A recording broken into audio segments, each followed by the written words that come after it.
$83. C'est le chiffre qui devrait vous faire bondir de votre chaise en ce moment. L'argent métal a touché $83 l'once ce matin.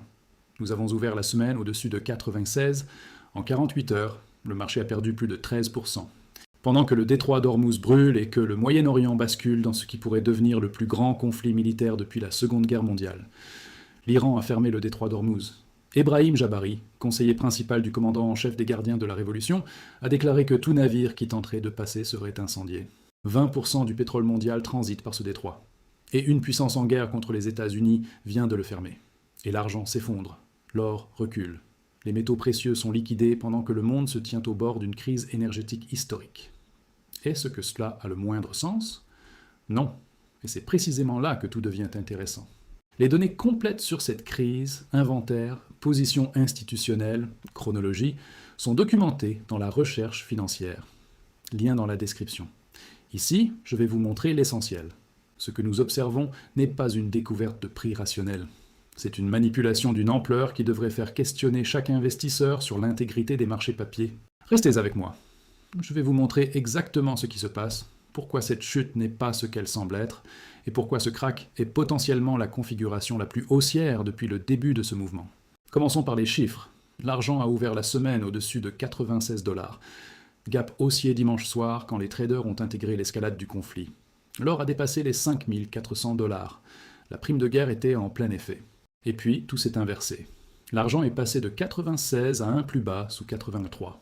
13 $ de chute en moins de 2 jours. Au moment où j'enregistre, l'argent tente de se stabiliser autour de 86,50 $. L'or est passé à environ 5 200 $. Le Brent a bondi de plus de 9% au-dessus de 80 $ le baril. Et les médias financiers titrent sur le recul de la prime de guerre, sur les prises de bénéfices, sur les difficultés de l'argent. Voici le récit qu'ils vendent. L'argent chute parce que la prime de guerre s'estompe, parce que les rendements montent, parce que le dollar se renforce, parce que l'image technique s'est détériorée. Et enterrée au milieu de ces explications se trouve une phrase que personne ne mentionne. Le détroit d'Ormuz est fermé. Ici, je dois être honnête sur une limitation de ce format.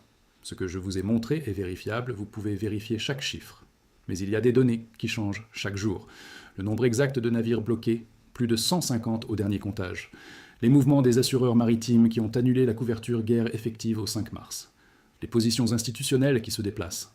Si je mets ces données ici, cette vidéo sera obsolète avant la fin de la semaine. C'est pour cela que ces données vivent dans une documentation séparée, mise à jour au fur et à mesure que les chiffres évoluent. La documentation est dans la description pour ceux qui veulent suivre en temps réel. Continuons. Le détroit d'Ormuz fait environ 34 km de large à son point le plus étroit. 20 millions de barils de pétrole y transitent chaque jour. Si le détroit reste fermé, le marché mondial de l'énergie ne connaît pas une perturbation. Il connaît un effondrement. Le pétrole ne monte pas à 100 $ le baril, il monte à 200, peut-être 300. Qatar a déjà interrompu sa production de gaz naturel liquéfié après que ses installations à Ras Laffan ont été touchées par des drones iraniens. L'inflation ne monte pas de quelques points de base. Elle spirale hors de contrôle. Les banques centrales font face à un choix impossible entre combattre une inflation à 2 chiffres et empêcher une dépression économique. C'est la conséquence logique de la fermeture du point d'étranglement énergétique le plus important de la planète. Et dans cet environnement, l'argent s'effondre. Cela ne fait aucun sens, sauf si vous comprenez ce qui se passe réellement. Le marché papier traverse un événement de liquidation forcée alimenté par 3 facteurs qui n'ont rien à voir avec la valeur fondamentale de l'argent. Premier facteur, le dollar se renforce parce qu'en temps de crise, les capitaux affluent vers la monnaie de réserve mondiale.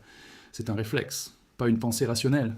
Le même dollar qui a perdu plus de 98% de son pouvoir d'achat au cours du dernier siècle. Quand il faut déplacer des milliards en quelques minutes, on achète des bons du trésor. On ne peut pas acheter de l'argent physique dans ces volumes. Donc le dollar monte et le prix papier de l'argent baisse, même si sa valeur réelle augmente.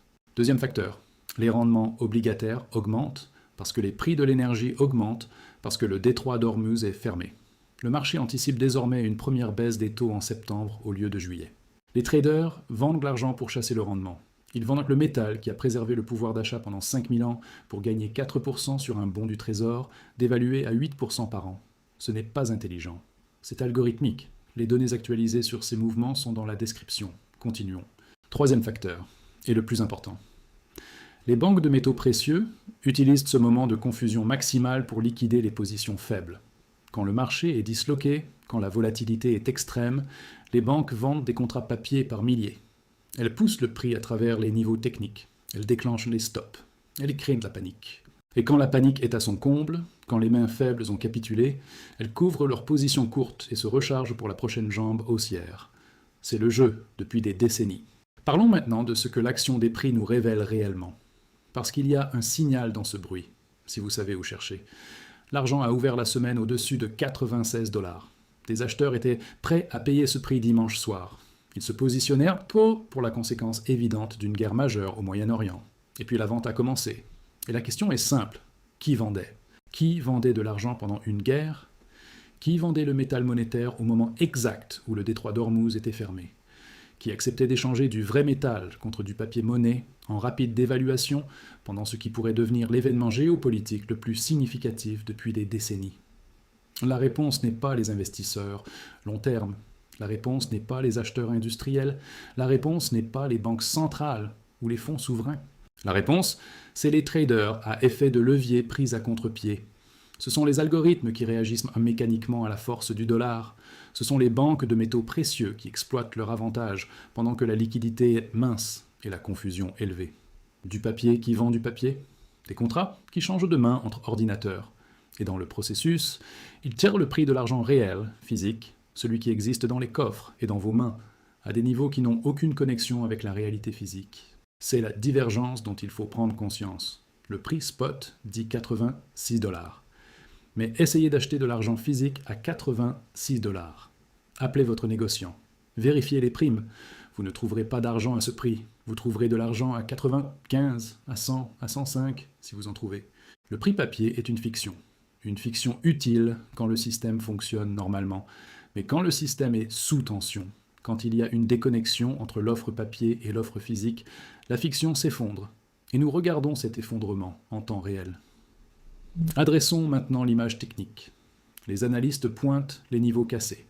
L'argent a franchi la moyenne mobile à 200 heures. Le biais à court terme est passé baissier. Les indicateurs de momentum retournent. Sur le papier, cela ressemble à un effondrement. Sur le papier, cela ressemble au début d'une correction plus profonde. Mais voici ce que les techniciens ne vous disent pas. L'analyse technique ne fonctionne que quand le marché est dicté par une offre et une demande véritable. Quand les banques décident de chasser les stops, aucun niveau technique ne tient. Quand les algorithmes sont programmés pour vendre sur la force du dollar, quel que soit le contexte géopolitique, aucun support ne compte. Les graphiques ne vous montrent pas le comportement du marché. Ils vous montrent le comportement des manipulateurs. Les techniciens vous diront que l'argent pourrait descendre vers 79 $, vers la moyenne mobile exponentielle à 50 périodes. Ils pourraient avoir raison. Les banques pourraient le pousser jusque-là. Peut-être même plus bas, si elles pensent pouvoir secouer encore plus de mains faibles. Mais que se passe-t-il quand la vente s'épuise ? Que se passe-t-il quand le marché physique se réaffirme ? Que se passe-t-il quand les acheteurs industriels, les stackers long terme, les banques centrales qui accumulent discrètement ? Que se passe-t-il quand ils reviennent ? Le prix n'est pas simplement en récupération. Le prix explose, parce que toute la vente qui a fait baisser le prix était de la vente papier. Elle n'a créé aucune nouvelle offre physique. Elle n'a pas mis une seule once nouvelle sur le marché. Elle a simplement transféré la propriété de contrat d'un trader à un autre pendant que le marché physique continuait de se resserrer. Et quand la vente papier s'arrête et que la demande physique se réaffirme, le ressort qui a été comprimé se relâche avec violence. C'est ainsi que fonctionnent les squeezes. Plus ils poussent le prix vers le bas, plus ils compriment le ressort, plus le rebond sera brutal. Parlons de la guerre, parce que la guerre ne disparaît pas. Les médias financiers ont cette capacité incroyable de passer d'un sujet à l'autre à la vitesse de l'éclair. Un jour, le détroit d'Ormuz est fermé et le monde est au bord d'un conflit majeur. Le lendemain, tout le monde parle des résultats d'entreprise ou du prochain discours de la Fed. Mais la guerre ne se soucie pas du cycle de l'information. Les frappes conjointes américaines et israéliennes ont commencé le 28 février. Le leader suprême iranien Ali Khamenei a été tué dans les frappes. L'Iran a riposté avec des missiles et des drones contre le territoire israélien et des bases américaines dans les États du Golfe. Le corps des gardiens de la Révolution a déclaré la guerre aux approvisionnements énergétiques mondiaux. Les États-Unis ont confirmé avoir détruit des postes de commandement des gardiens de la Révolution, ainsi que des sites de défense aérienne et de lancement de missiles iraniens. Le président Trump a déclaré que la campagne militaire pourrait durer des semaines, mais qu'elle avançait plus vite que prévu. Ce n'est pas une frappe limitée, c'est une campagne militaire en cours contre une nation de 90 millions d'habitants, avec des capacités militaires significatives et la volonté déclarée de perturber les approvisionnements énergétiques mondiaux. Au moins 5 pétroliers ont été endommagés dans les eaux du Golfe. 2 membres d'équipage ont été tués. Plus de 150 navires sont bloqués aux abords du détroit. Maersk, Hapag-Lloyd, CMA-CGM et Metsä ont suspendu tout leur transit. Les assureurs maritimes, notamment Gard, Skald et le London P&I Club, ont annulé la couverture des risques de guerre effective au 5 mars. La raffinerie saoudienne de Ras Tanura a été attaquée par des drones. Qatar a interrompu sa production de gaz naturel liquéfié après les frappes iraniennes sur ses installations. Le Brent a bondi à plus de 80 $ le baril, avec un pic intraday au-dessus de 85 $. Les prix du gaz naturel en Europe ont augmenté de plus de 20%. En Asie, l'augmentation était de près de 40%. Selon les analystes de Rystad Energy, environ 15 millions de barils de pétrole brut par jour sont empêchés d'atteindre les marchés. L'OPEP a annoncé une augmentation de production de 206 000 barils par jour pour tenter d'amortir le choc. C'est une goutte d'eau face à l'ampleur de la perturbation. Le prix du pétrole devrait être bien au-dessus de 100 $. L'or devrait être au-dessus de 5 500. L'argent ne devrait certainement pas être en baisse. Le fait qu'il le soit vous dit tout ce que vous devez savoir sur la déconnexion entre les prix papier et la réalité. Mais cette déconnexion ne peut pas durer. Le marché peut ignorer la réalité pendant des jours, parfois des semaines, mais la réalité finit toujours par s'imposer. Et quand elle s'imposera, quand le pétrole atteindra des niveaux qui feront passer l'embargo de 1973 pour un événement mineur, quand l'inflation explosera et que les banques centrales perdront le contrôle, le trade refuge reviendra avec une vengeance. Parlons de la Réserve fédérale, parce que c'est là que le piège se referme. La Fed est piégée, elle ne peut pas relever les taux parce que l'économie est fragile et qu'une hausse des prix de l'énergie liée à la guerre va écraser la consommation. Elle ne peut pas baisser les taux parce que l'inflation est sur le point d'exploser. Elle ne peut rien faire parce que ne rien faire signifie regarder l'économie s'affaiblir pendant que l'inflation monte. C'est le scénario de stagflation dont les banquiers centraux font des cauchemars. La probabilité que la Fed baisse ses taux 3 fois cette année est passée de 50% la semaine dernière à seulement 20% aujourd'hui. Le marché ne s'attend plus à une baisse avant septembre. Certains se demandent si une baisse arrivera cette année. Et que fait la Fed quand elle est piégée? Qu'a-t-elle toujours fait? Elle imprime, elle fournit de la liquidité, elle sacrifie la monnaie pour sauver le système. Chaque fois que la Fed a fait face à une crise, elle a répondu par la création monétaire. La crise financière de 2008, la crise du repo en 2019, la pandémie en 2020. À chaque fois, plus de liquidité, plus de création monétaire, plus de dévaluation. Si le détroit d'Ormuz reste fermé, si le pétrole monte à 200 $, si l'inflation atteint 2 chiffres, la Fed n'aura pas d'autre choix que d'imprimer. Ils appelleront cela assouplissement quantitatif.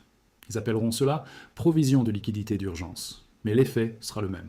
Plus de dollars qui chassent la même quantité de biens, plus de dévaluation monétaire. Et c'est l'environnement où l'argent ne va pas simplement à 100 $. C'est l'environnement où l'argent va à 200, à des niveaux qui rendront les prix d'aujourd'hui ridicules. La correction que vous voyez en ce moment n'est pas le marché qui intègre le hawkisme de la Fed. C'est le marché qui est myope. C'est le marché qui se concentre sur les 3 prochains mois au lieu des 3 prochaines années. Ne faites pas la même erreur. Regardez la trajectoire. L'argent a atteint un record historique au-dessus de 120 $ en janvier. Il a chuté à 74 $ lors du flash crack du 30 janvier, la pire journée depuis 1980. Il est remonté à 96. Il est redescendu à 83. Cette volatilité n'est pas le signe d'un marché en train de mourir.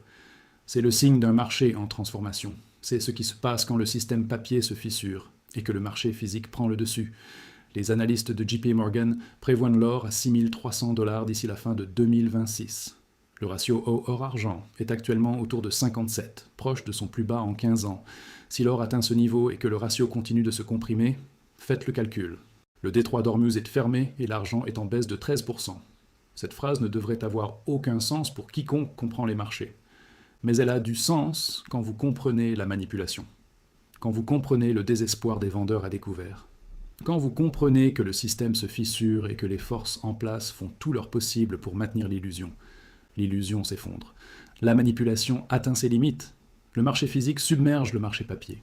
Et quand la digue cédera, quand la fiction papier sera finalement emportée par la réalité physique, le prix de l'argent ira à des niveaux que la plupart des gens ne peuvent même pas imaginer. La question n'est pas si le prix va remonter. La question est si vous serez encore positionné quand il le fera. N'oubliez pas de vous abonner à cette chaîne pour ne manquer aucune de ces analyses. Activez la cloche de notification. On se retrouve très vite avec les derniers développements sur cette situation qui évolue d'heure en heure. Restez informés. Restez positionnés. Et surtout, ne vendez pas votre argent aux banques à 86 $. Elles vous supplieront de le leur racheter à 200.